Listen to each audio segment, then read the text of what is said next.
Right. So today on the New How podcast, we have Adrian Sam. Adrian's a longtime resident of Philadelphia, passionate about connecting people in any way that will improve the city that he loves. As a member of CBRE's multifamily capital markets team, he focuses on mid-market private owner opportunities within Philadelphia County, leveraging his background in sales, marketing strategy, client relationship management, social media, digital media, and advertising. His transactions span student housing portfolios, boutique luxury, and value add deals.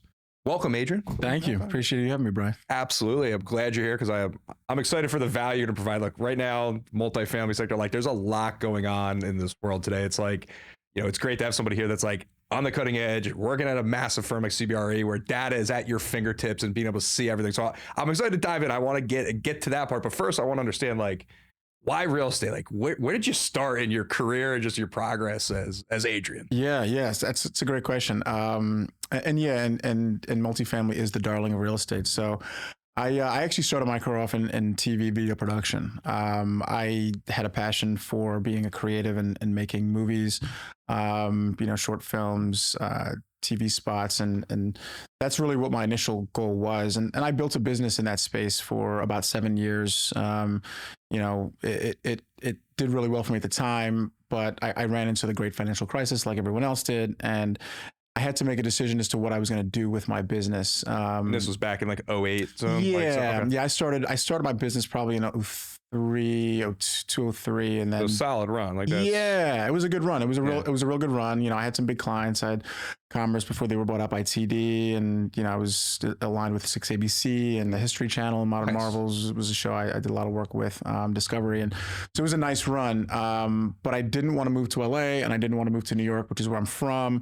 So it sort of pigeonholed me into kind of figuring out how to be dynamic. And a friend of mine was launching a trade and consumer event business, and so I ended up helping him launch that business. And really my role with him after I launched that business with him using the production component of my business was to do booth sales and sell booth space to these shows that he was producing.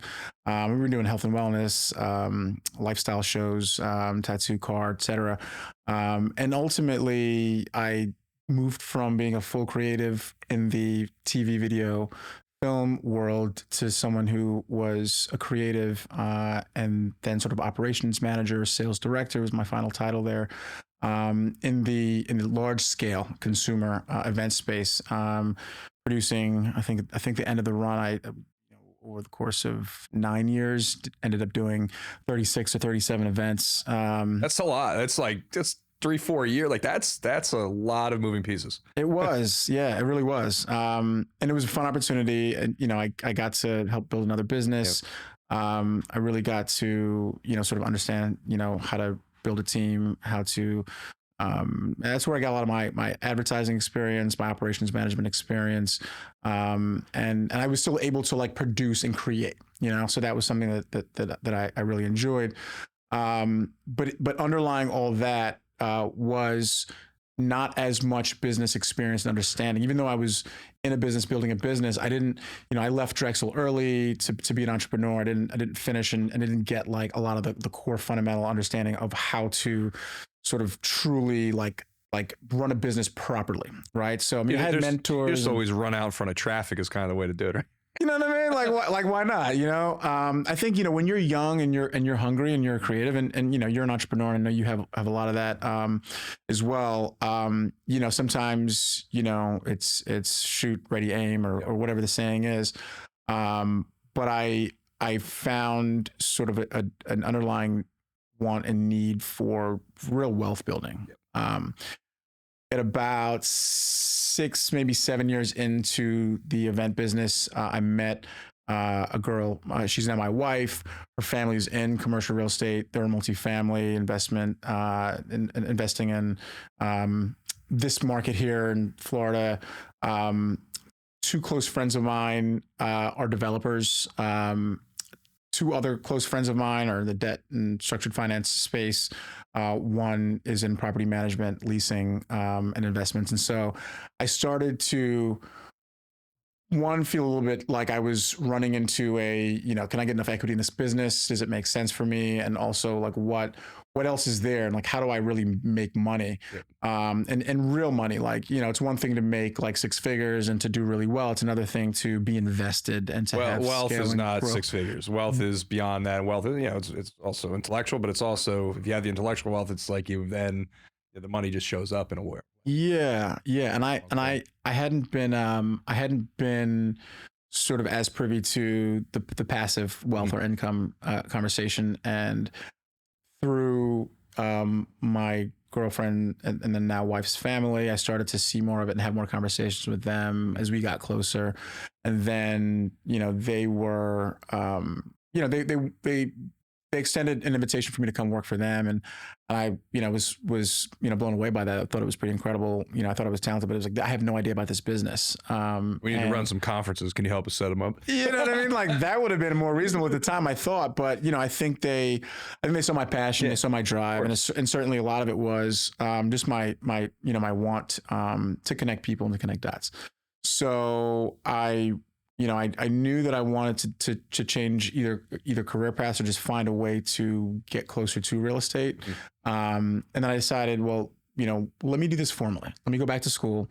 Went back to Temple, not Drexel. The real estate program? The real estate program. I know a lot of people have went through that. But it's it's a fantastic program. So it was, I got a degree in real estate. I, got to learn how to underwrite deals, found, a real fundamental sense of like what's actually happening here on the finance side of things. So at that point, I was getting married, I was starting a family. It was certainly a lot happening all at the same time.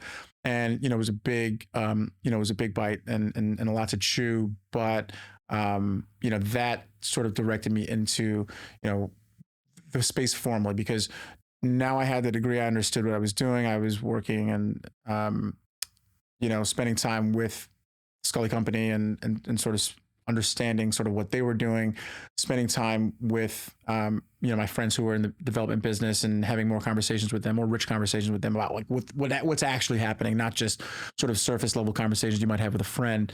And through all that, it really made me think about sort of the direction that I wanted to be in. Multifamily was a space that made sense to me. I, from New York originally, had lived in apartments, my whole life, but seeing the differences between apartments in New York to Philadelphia to, different, just even seeing what properties, my now family was managing and kind of made me think, okay, so I have friends who are developers, they're not in the industrial space, they're not in the retail side of things. There are other asset classes to pursue, but multifamily to me made sense. You always need a place to stay. I look at population growth worldwide. I thought, ultimately like this makes sense to me. One of the things that, a lot of mentors have told me, it was something my dad used to tell me all the time. I didn't realize it till I got much older. Like you got to figure out how, to wealth build, you got to make money while you sleep. And there's really not a lot of ways to do that other than, one of them, main way is have an apartment. Every minute of the month, somebody's paying you to stay in an asset, right? That's literally money while you sleep. And everybody that's ever done anything is not you just make it from 9 to 5. You have to figure out a way to make it from 9 to 5 and then go 5 to 9 again, right? Like that's how you build wealth. And then you compound it, you invest it, you reinvest it. And it just over years and decades, it's true wealth building to pass on to generations. It's crazy, but you can't just do it 9 to 5. You can't. You can't. Sorry. Like I hate saying that, like, cause like I have employees but everyone that I know that and people way ahead of me that have built generational wealth, it's, their businesses operate 24/7. And I think once you understand that, you're still going to have to work really hard to build that, but that once you achieve ownership, that it becomes a different level of work. And also with ownership, you got partners too. Like I think one of the things I always like to say, like, it's not like you have to own your own thing by yourself, right? Like you can build very successful things with multi-partners, one partner, like doesn't have to be solo. Absolutely. And that's something where like, oh, I gotta have my own business. Well, you do, but like, there's something really great about having 1 or 2 or 3 people by your side when shit gets tough. Yeah. No, that's a good point. I think, I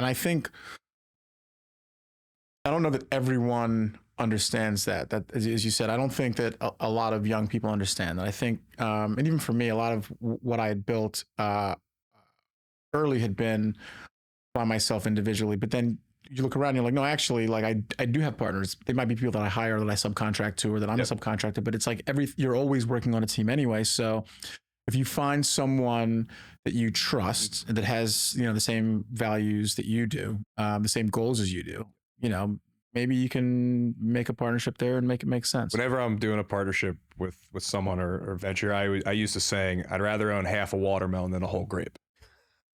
I like that. But I say it like, half please, watermelons for everyone. Like, please, give me a quarter, right? Yeah. or a whole grape, right? Like, that's literally when you start realizing that it's not about you, and it's about like how you can work with other people to create even more value. That's where shit gets real. Yeah. That's where it's like, whoa. Yeah. Like, look what I can create. Yeah. Like, I didn't do anything I've ever done by myself. Yeah. Yeah. Right. Like, it's crazy, but you realize like, it could be a consultant that like, you got to maintain this relationship because this consultant is giving you value that's allowing you to then do X, Y, and Z. You might not be tied into a partnership in an operating agreement. You still have an obligation to keep that relationship going and to keep that partnership, strategic alliance, whatever it is, going because it's providing value on both ends. That's a great point. But it's something I see a lot of entrepreneurs get wrong.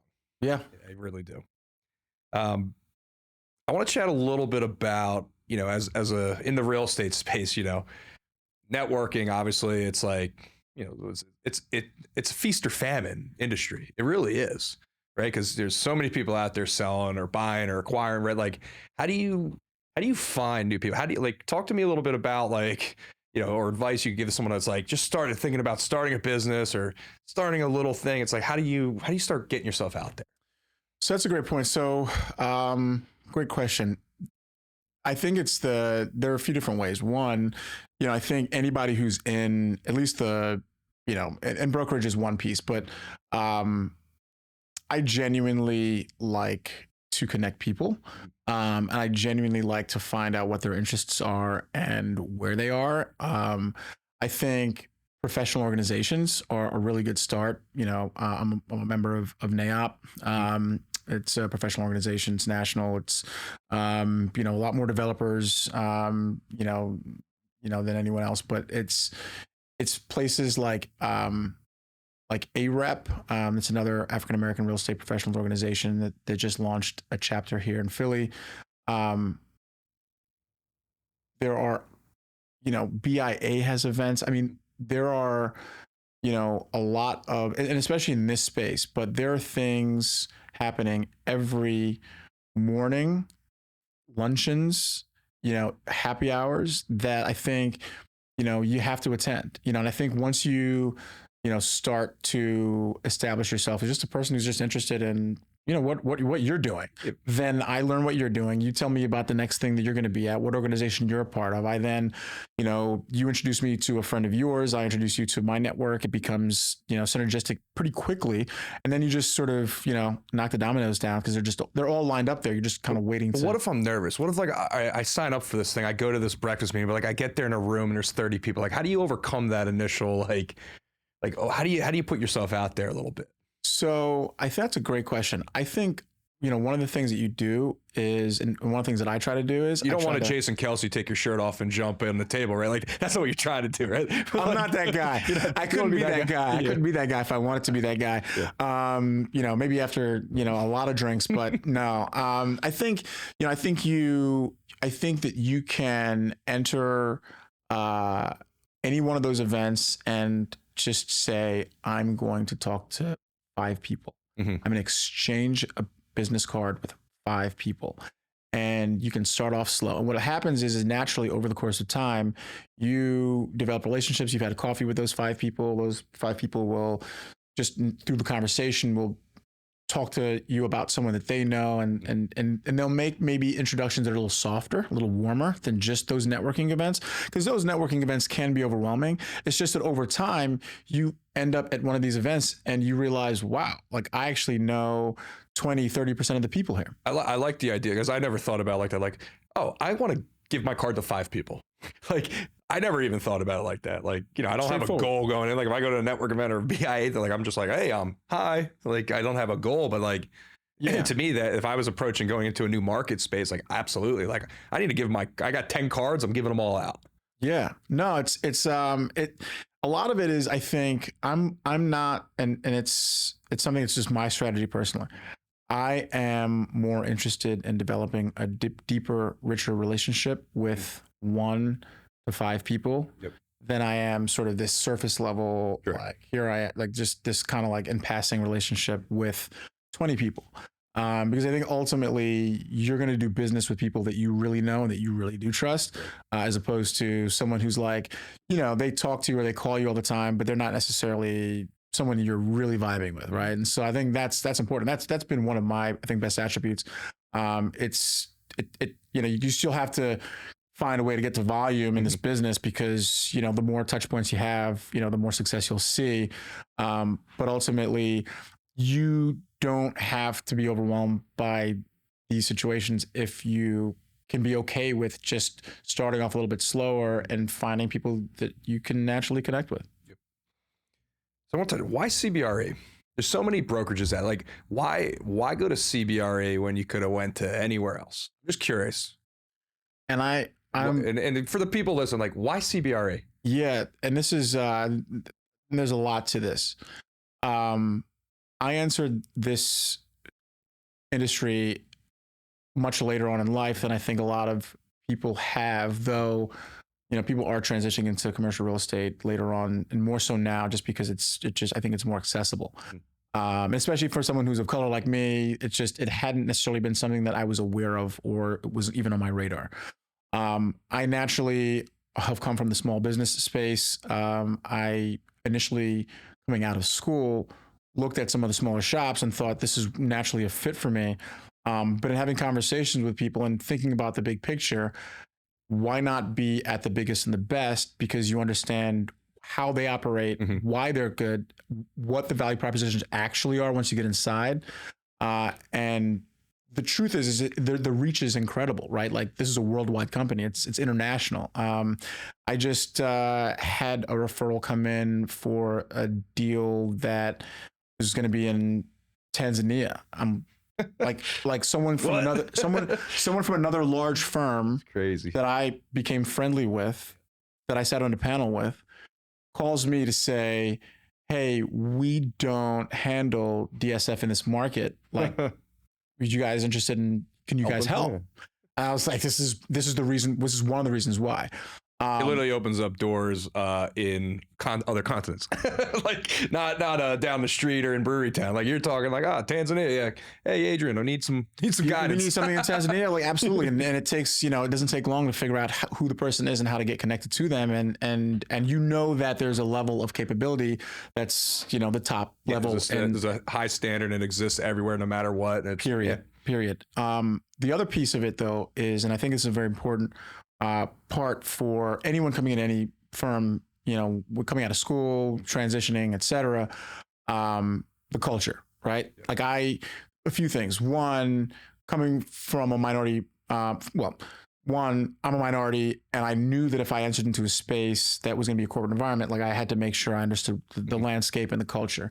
I'm on an incredible team that's extremely diverse in thought background and also just, you know, literally, you know, female, male, you know, black, old, young, you know, one of my partners is a former Army Ranger. Like there's that. Then there's also like within the office, we have 2 offices in this region that we really work through. I mean, there's plenty more offices in this region actually, but the Philly office that's downtown that I work out of mostly, in our Radnor office, you know, you go there, you find people from all over the place that have all kinds of different backgrounds, and you see more people of color in those offices, and specifically in CBRE than you would in some of the other shops, and that's just something that, you know, is a reality. And the sad part is it's still not that many, but you know, and it's not just about, you know, people of color. It's about like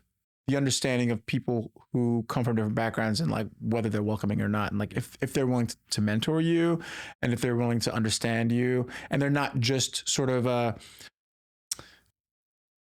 lot of what this business has always been is like the old boys club, right? Like, if you were a country club guy or you were, a frat guy, it's like the obvious, right? Yeah, I'm taking over this business from this person. My father was in this business. My grandfather.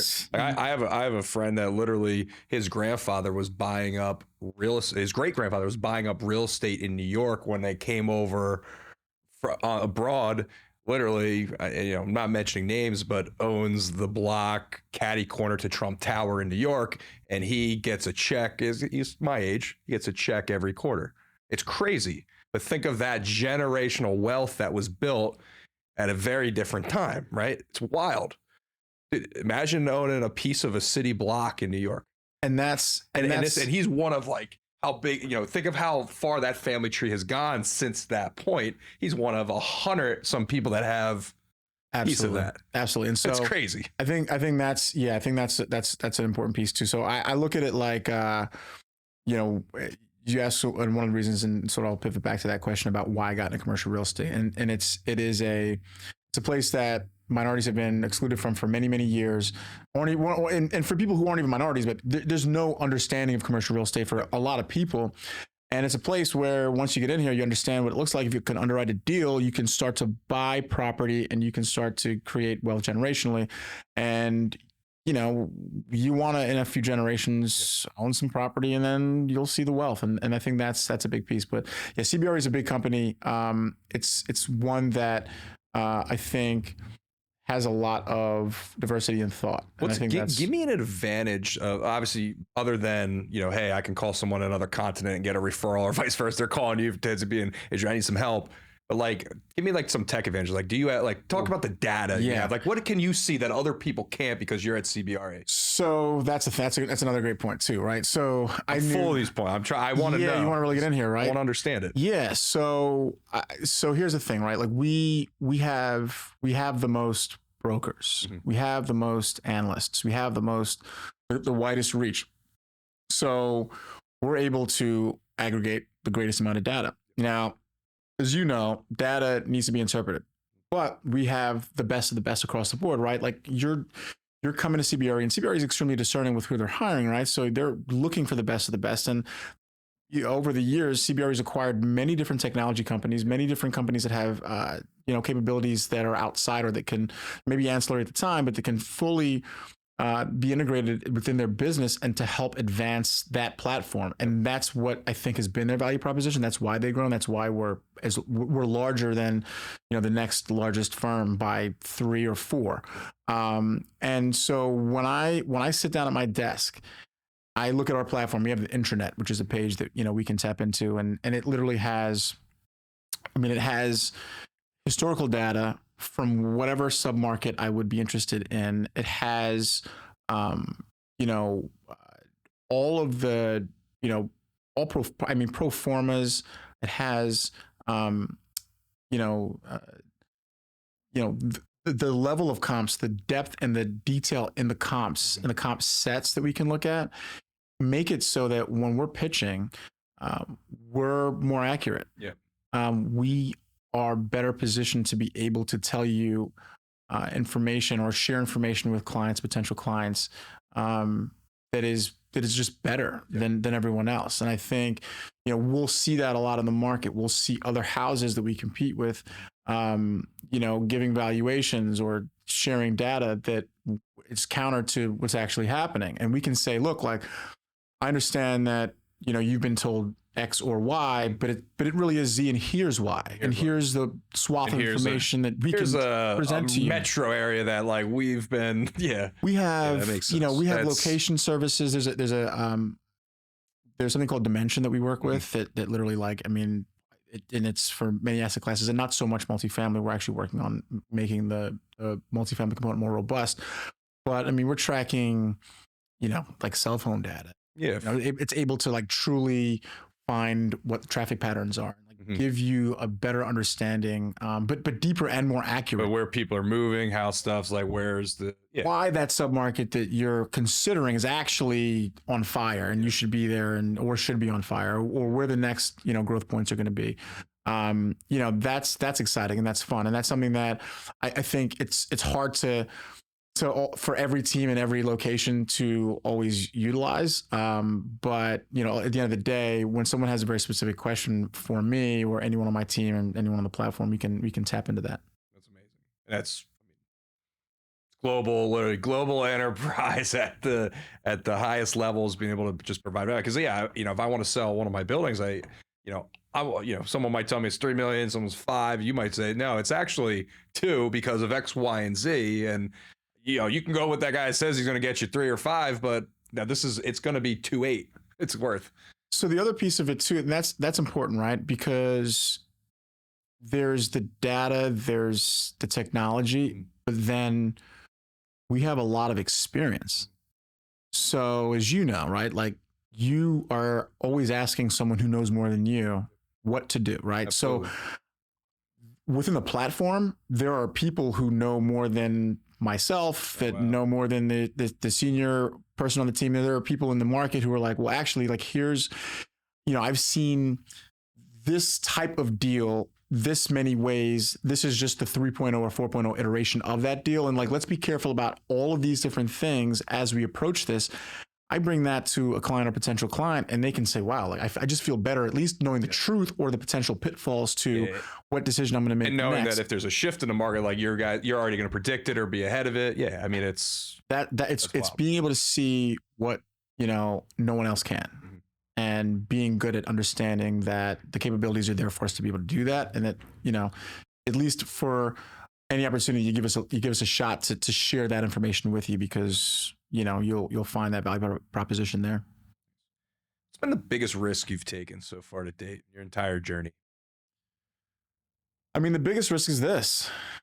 I mean, this is like, I changed careers, and a couple times it sounds. I mean, you pivoted a little pivot on the first one, but a massive pivot on the second. This is a massive pivot. Yeah. And I think there are peaks and valleys to it, right? Like I think there are periods where you have some wins, and especially with last year's market and the last 18 months, it's been really difficult. Brokerage, is a space where, it's 100% commission. You can be lean for a long time, and, you're trying to find your way through it. This is a space where, with any business, you're learning a language, right? So I had to relearn what the language is going to be used, like what this language was, right? What this language is. So risk is relative. I have had success. I am successful, will be even more successful, but it's when you enter into a new career space, change anything, and you have a family, and a young family at that, the stakes are so high every day with making sure you spend the time with your family and to spend the time with, your professional career, knowing especially that you do need to spend as much time in your professional career building that space as you can, because the more time you spend in that space, the better you'll be faster.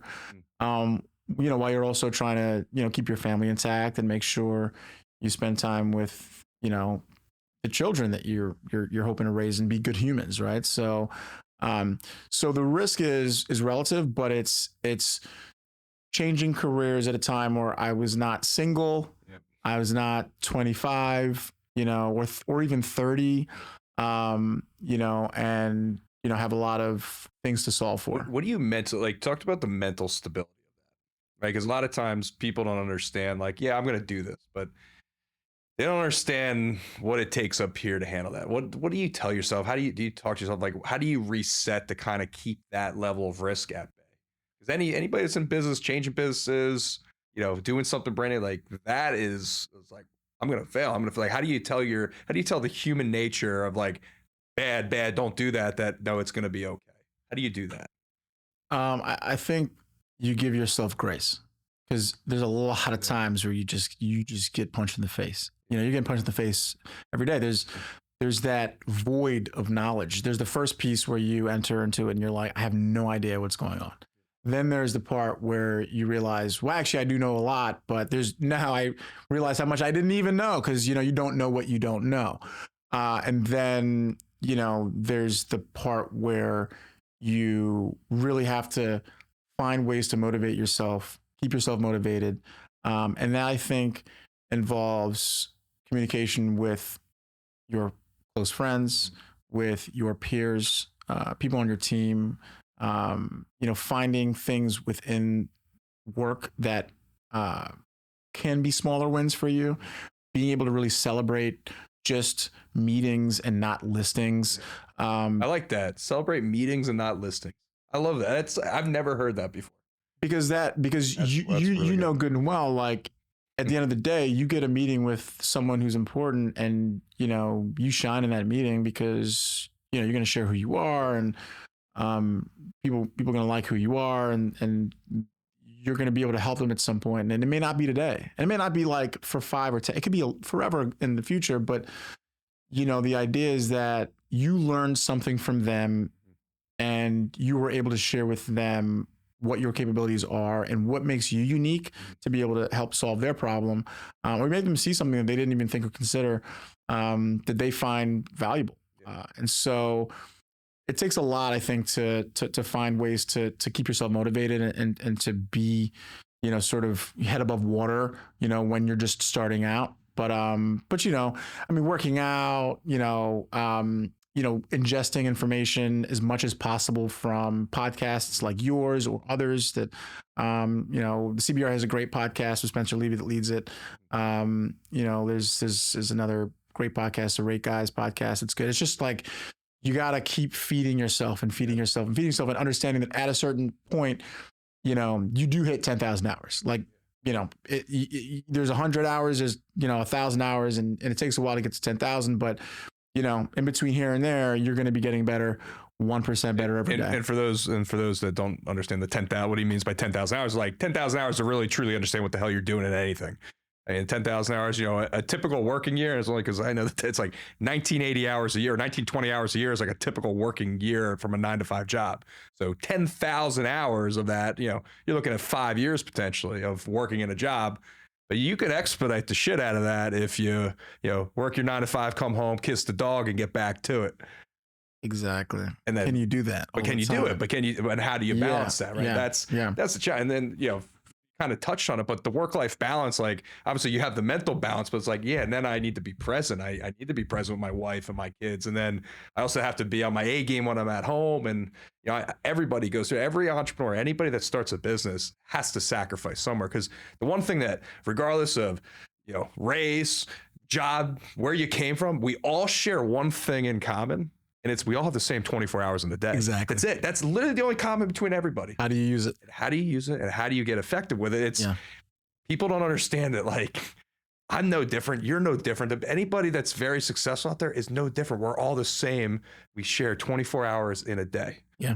And it's just, how do you mentally deal with that? Yeah. Yeah. Look, I mean, there's been times like, I have a cousin that, went to school here, and it was like minutes away from me, like when I was building design plans, and like, I didn't spend as much time as I wish I did with him. Yeah. And it's like, that's because it was a sacrifice I had to make to get to where I am today. Now I'm like back when I'm like, when I was much older, I'm at, I talk to him much more than I did the basketball. I'm excited to go see him shortly. Like, it's crazy, but you have to give somewhere. You do. We're not on, I call I think it's circadian time from Men in Black, where like it's 36-hour days, you get used to it.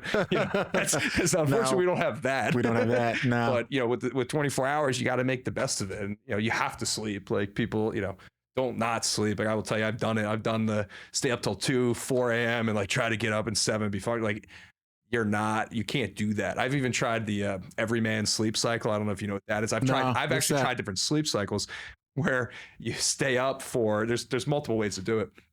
You stay up for 8 hours, you nap, you stay up for another 6, you nap. So it's like a 2-day sleeping. And like, some of the naps are like 3 hours. The other one's like hour. Oh, Different interesting. times. Yeah. There's one called Everyman, and I did it when I was in college. You literally, it's I think like I've done that in college also. you're up for 3 hours, you sleep for 15, you're up for 3, you sleep for 15, you're up for 3, you sleep for 15. But you actually, once your body gets excited, if you don't sleep for the 15, it's over. It actually won't work anymore, but it does work. Oh, interesting. But there's all these different types of sleep cycles, but don't do them. Just sleep your 6 to 8 hours and call it a day. I wouldn't. Yeah, I can't subscribe to that. I think you get as much sleep as you can. But yeah, you gotta be crispy. If you had a blank slate to do it all over again, to do it faster, to do it more effective, to get to the point where you're building wealth, what would you tell yourself? Save less, invest more, and find partners. You talked about it. I think you just finding investment partners, people who, I had friends who were investing in real estate, like right out of college, that I just didn't hop in. And I was making enough money at the time to be able to like throw a couple of dollars into it. And I just didn't. I think, I helped a buddy demo a house that ended up being his first investment property that ended up, being the deal that he leveraged, 3 or 4 other properties out of, and locations, submarkets that were like, at the time decent, but I mean, the value there is incredible. And the value he's already realized out of the deals that he bought is incredible today. And I think I didn't understand truly the time value of money and how, investing more was even better than saving more. I mean, there's compounding, but being able to truly like invest is the move, and invest in real estate. Like I should have just been investing in real estate from the beginning. I hate when people tell me I have all this money and it's in my bank account. I like, it makes me, because of how much knowledge and I have, my wealth of knowledge now, understanding how money actually works. Right. Yeah. I just go, well, how much do you have? And they'll be like, boom. Like I've heard, like, I know people are just sitting with it, right? It's like, well, that loses 4% a year. Like, what do you mean? Like, well, that's inflation. Okay. And then it's like, okay, well, all right. So you're $400,000 you have in just a bank account sitting in a TD, getting, maybe a CD making a few percent a year. Okay. So it's not growing. It's sitting there and it's maybe actually slightly losing a little bit. Right. It's like, you have to invest that. Like I have people that are like, well, how much cash do you have sitting around? I go, I hope it's zero. Yeah. I don't want any cash sitting around. Yeah. I want that money working while I sleep. Yeah. And that's the hard part. But you have to balance it, right? And then when you start building business, you need cash to sit so you can run operations. But like, you have to balance that. But that's the thing though, right? Like if you're, as an entrepreneur, and I was an entrepreneur early on, I didn't truly understand like how that process would work. Again, I was more of a creative than I was someone who was business oriented. Like I ran a successful business and kept the lights on and grew those businesses, but I didn't truly understand that. And many people don't. Unfortunately, this is not something that they teach in school. Like you have to get to university and then be a business student. They don't even teach it right in college. They don't even teach you right in college. You got to go back. Like you'd really have to be like at your MBA level to like sort of be like, oh, this is welcome to the world. I'll give you one. If you want to save, I'll give everyone a little tidbit for how to save, $100,000 for an MBA. Just read a book called Traction by Gino Wickman, Getting a Grip on Your Business. That is more of an MBA than you could get in any college university, except for probably Wharton. Wharton, the network will be more worth than that book. But I promise you, like, there's enough resources out there where you can learn this stuff. And the earlier you learn it, better off you're going to be. For not only you, but your family and your friends and support network around you, because you can then help people even more. Finding, to that point, successful people in business who can mentor you. Absolutely. I just actually got back. That's the best part about it. People don't realize, like, and mentors come in all forms. They do. There's mentors that you could never talk to. But then there's mentors, like the one thing that I never realized too, like I always put age around, like, this person's younger or older, that person's older than me. Like, dude, I just got back from my mentor's house out in Vail, Colorado.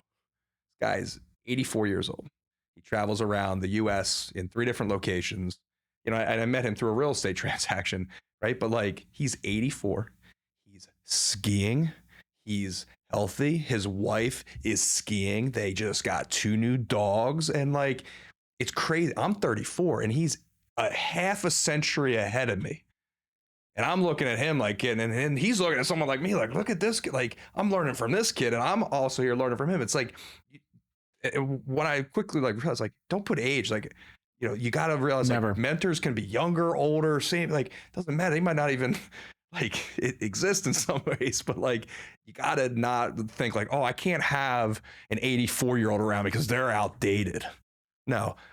I might not be learning business from him, but I promise you, I envy the fact that he's 84 and skiing down a black diamond in Vail, Colorado. You hope you can do that.